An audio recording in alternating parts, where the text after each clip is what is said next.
साथियों नमस्कार।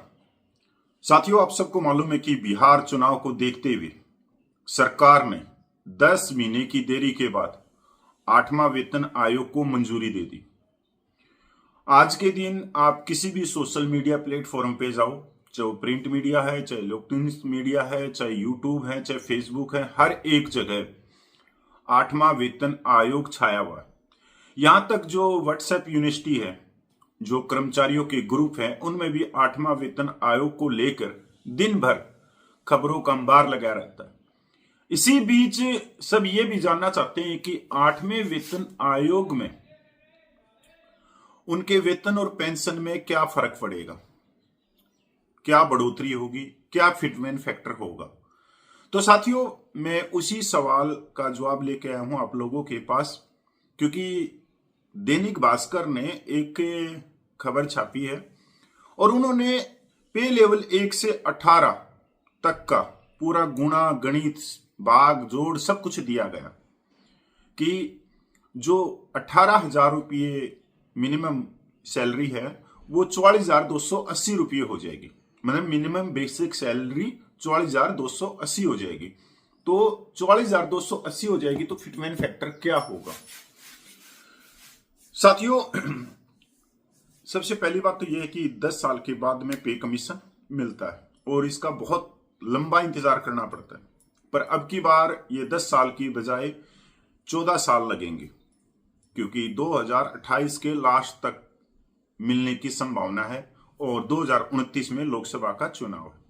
ये भी आप लोगों को समझ में आ गया होगा कि 16 जनवरी को जब 8वां वेतन आयोग बनाने की घोषणा की गई तो उस समय दिल्ली में विधानसभा चुनाव थे और अब जब मंजूरी मिली है तो बिहार में चुनाव है। आप एक चीज अपने दिमाग से निकाल देना, सरकार की करनी और कथनी। कोई भी आदमी, चाहे वो सोशल मीडिया पर हो, चाहे वो पत्रकार हो, चाहे कुछ और हो, वो सिर्फ एक आपका ब्रेन वॉश कर रहे। वो आपको न्यूज में उलझाकर आपके दिमाग में एक पॉजिटिव चीज लेके आना चाह रहे कि देखो सरकार ने पूरी तिजोरी खोल दी, पर तिजोरी तो अभी खुली नहीं है। तिजोरी तो 4 साल के बाद में खुलेगी या 4 साल के लेट होते होते खुलेगी। और जब खुलेगी तो उस तिजोरी में से कितना भला होगा केंद्रीय कर्मचारियों का, पेंशनरों का, ये तो आने वाले समय पे छोड़ देते हैं। पर ये बिल्कुल क्लियर है कि सरकार कर्मचारियों के प्रति बिल्कुल नरम नहीं है। अगर नरम है तो पिछले 11 सालों में आप लोगों को देखना पड़ेगा, क्योंकि अगर मैं कहूं कि जो कर्मचारी वर्ग है पूरे देश भर में, जो राज्य सरकारों में, उनका जो झुकाव था, आज की मौजूदा सरकार में झुकाव है, इसमें कोई शक नहीं। कर्मचारियों ने बढ़ चढ़कर इस सरकार को लाने में कोई कसर नहीं छोड़ी। यहां तक कि 2014 में जब कांग्रेस की सरकार थी और कांग्रेस की सरकार को पीछे हटाया तो वो भी कर्मचारी वर्ग ही था, क्योंकि 13 सितंबर 2013 को एक बहुत बड़ी रैली हुई थी पूर्व सैनिकों की रेवाड़ी में, जिसमें देश भर के पूर्व सैनिक वहां उतरे थे और उनको एक उम्मीद बांधी गई थी कि हम आपका भला करेंगे। पर वो भला क्या हुआ वो आज सबके सामने है। वो जो रैली हुई थी वो थी 1 रैंक ऑन पेंशन की, और 1 रैंक ऑन पेंशन आज के दिन सबको मालूम है कि ऑफिसर रैंक ऑफिसर पेंशन बन के रहेगी। यहां तक जो कम सर्विस में रिटायरमेंट आते हैं उनको भी OROP से बाहर कर दिया गया या खदेड़ दिया गया। आज एक सिपाही, एक नायक, एक हौलदार, एक JCO साहिबान में हजारों रुपये का अंतर हो गया है OROP में ही, कि जो प्रेमेचर आए हैं वो 4 से 5,000 रुपया कम ले रहे और जो पुराने हैं वो ज्यादा ले रहे। अब ये 5,000 रुपये का भी अंतर 8वें वेतन आयोग में 10 या 15,000 का बढ़ जाएगा। क्यों बढ़ जाएगा? क्योंकि 5,000 रुपये ज्यादा ले रहे हैं तो उस पर फिटमेंट फैक्टर भी लगेगा 5,000 पे, तो वो भी बढ़ेगा। तो साथियों, मेरा तो देखो सवाल है, आप अंधभक्ति की तरफ चलो या आप ज्ञान की तरफ चलो, तो वो आप पे निर्भर है। पर किसी की खबरों पे विश्वास नहीं करना।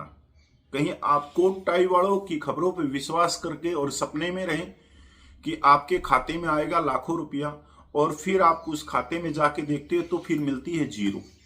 इसी चीज को मैं एक बड़े उदाहरण के तौर पे समझाऊंगा कि ये आप देख सकते हो। ये दैनिक भास्कर ने 8वें वेतन आयोग पर बहुत ही गंभीरता से भी लिखा है, और मेरे को नहीं मालूम कि इन्होंने इतनी गंभीरता क्यों दिखाई, किसके लिए दिखाई है, कि ये एक तरह से फिटमैन फैक्टर ही इन्होंने घोषित कर दिया। आप देखते हो कि कितने बड़े पेज पे आया हुआ है ये 8वां वेतन आयोग। तो इसका रीजन क्या है? जब आयोग बनाया है फिटमैन फैक्टर तो वही घोषित करेंगे, पर इन्होंने पहले ही घोषित कर दिया। तो मैं एक बार लेके चलता हूं, आप देख रहे हो स्क्रीन पे। 8वां वेतन आयोग, मिनिमम बेसिक सैलरी 44,280 रुपये, पे मैट्रिक्स लेवल 7वां वेतन आयोग बेसिक सैलरी, 8वां वेतन आयोग बेसिक सैलरी, लेवल 1 से 18। अब जो लेवल 1 है, जो मिनिमम वेतन है वो 18,000 रुपये। 18,000 रुपये किसका है? जो पीएन है, चपरासी है, डी ग्रुप के कर्मचारी है उनका, जिसको हम कहेंगे न्यूनतम वेतन। यहां से शुरू होके फिर तो 2.5 लाख रुपए तक चला जाता है। तो जिनका 18,000 रुपया वेतन है सेवन पे कमीशन के अकॉर्डिंग, तो उनका बढ़कर हो जाएगा 44,280 रुपया। अब इन्होंने जो फिटमैन फैक्टर घोषित किया है वो किया है 2.46 के आधार पर इन्होंने ये पूरा लेखा जोखा तारा है, अखबार में नहीं, यहां पे। लेवल 2 19,900 रुपया सेवन पे कमीशन में, वो बढ़कर हो जाएगा 48,974 रुपया। लेवल 3 सेवन पे कमीशन में 21,700। 21,700 किसका होता है? जो पुलिस में सिपाही होते हैं, फौज में सिपाही होते हैं, उन्हीं का होता है 21,700, जो बढ़कर हो जाएगा 53,466 रुपया। लेवल 4 25,500 से बढ़कर हो जाएगा 62,850 रुपया। लेवल 5 29,200 से बढ़कर हो जाएगा 71,923 रुपया। लेवल 6 35,400 से बढ़कर हो जाएगा 87,084। लेवल 7 44,900 से बढ़कर हो जाएगा 1,10,574 रुपया। लेवल 8 47,600 से बढ़कर हो जाएगा 1,17,177 रुपया। लेवल 9 53,100 रुपये से बढ़कर हो जाएगा 1,30,386 रुपया। लेवल 10 56,100 रुपया 1,37,826 हो जाएगा। लेवल 11 67,700 रुपये से बढ़कर हो जाएगा 1,66,452 रुपया। लेवल 12 78,800 रुपये से बढ़कर हो जाएगा 1,93,728 रुपया। लेवल 13 1,23,100 से बढ़कर हो जाएगा 3,22,26 रुपया। लेवल 13A 1,31,100 से बढ़कर हो जाएगा 3,22,311 रुपये। लेवल 14 1,44,200 से बढ़कर हो जाएगा 3,54,172 रुपया। लेवल 15 1,82,200 से बढ़कर हो जाएगा 4,48,713। लेवल 16 2,54,100 से बढ़कर हो जाएगा 5,55,84 रुपया। लेवल 17 2,25,000 से बढ़कर हो जाएगा 5,53,500। लेवल 18 2,50,000 2.5 लाख से बढ़कर हो जाएगा 6,15,000 रुपया। अब ये दैनिक भास्कर ने किस आधार पे छापा ये तो वही बता सकते हैं, और पे लेवल क्या होगा ये तो आने वाला समय बताएगा। आयोग क्या रिपोर्ट देगा क्या नहीं देगा। अभी टीआर बाहर नहीं आए हैं, क्या क्या टीआर हैं वो भी पता लगना शुरू हो जाएगा कुछ दिन के बाद में। और आने वाले समय में संसद के अंदर सत्र भी चलेगा, तो बहुत सारे जो सांसद है वो भी प्रश्न पूछेंगे सरकार से, तो उनमें भी बहुत सारी स्थितियां साफ होती चली जाएंगी कि क्या मिलेगा क्या नहीं मिलेगा। मैं एक बात फिर आप लोगों को बताना चाहता हूं कि सेवन पे कमीशन में जो फिटमैन फैक्टर था वो अलग अलग था। मतलब जो निचले रैंक के निचले पदों पे जो कार्यरत हैं कर्मचारी हैं उनको दिया गया था 2.57। उसके बाद में जो अपर रैंक के हैं जो कर्मचारी हैं जो सिविल हैं उनको दिया गया था मतलब एक अलग अलग फिटमैन फैक्टर 2.62, 2.71, 2.81 तक फिटमैन फैक्टर खींचा था। तो उस समय जब ये 2.81 दिया गया तो उस समय कर्मचारियों में इतना रोष भी नहीं हुआ, कर्मचारियों को ये बात पता भी नहीं लगी, क्योंकि अगर हम बात करें 2016 की, तो इस तरह से मीडिया नहीं थी, या हर हाथ में मोबाइल नहीं था, या हम कह सकते कि इतनी तेजी से नेट नहीं चलता था। 2G चलती थी उस समय, तो सारे कागजात उस समय नेट पे उपलब्ध नहीं थी। पर अब पिछले 10 सालों में बहुत कुछ परिवर्तन हुआ, मतलब मीडिया की एक क्रांतिकारी आई है, और मीडिया में आज के दिन इस गूगल पे हर एक चीज उपलब्ध है। तो अब जो भी चीजें हैं, या जो अब की बार जो पे कमीशन है, उस पे बहुत बारीकी से नजर रखेंगे कर्मचारी वर्ग भी रखेंगे, विशेषज्ञ भी रखेंगे, बुद्धिजीवी भी रखेंगे, क्योंकि अब की बार जो पे कमीशन है वो बहुत सारी चीजें आपके हाथ तक भी पता लग जाएगी कि क्या चल रहा है, क्या नहीं चल रहा है, किस आधार पे चल रहा है। तो सारी चीजें होंगी अब की बार।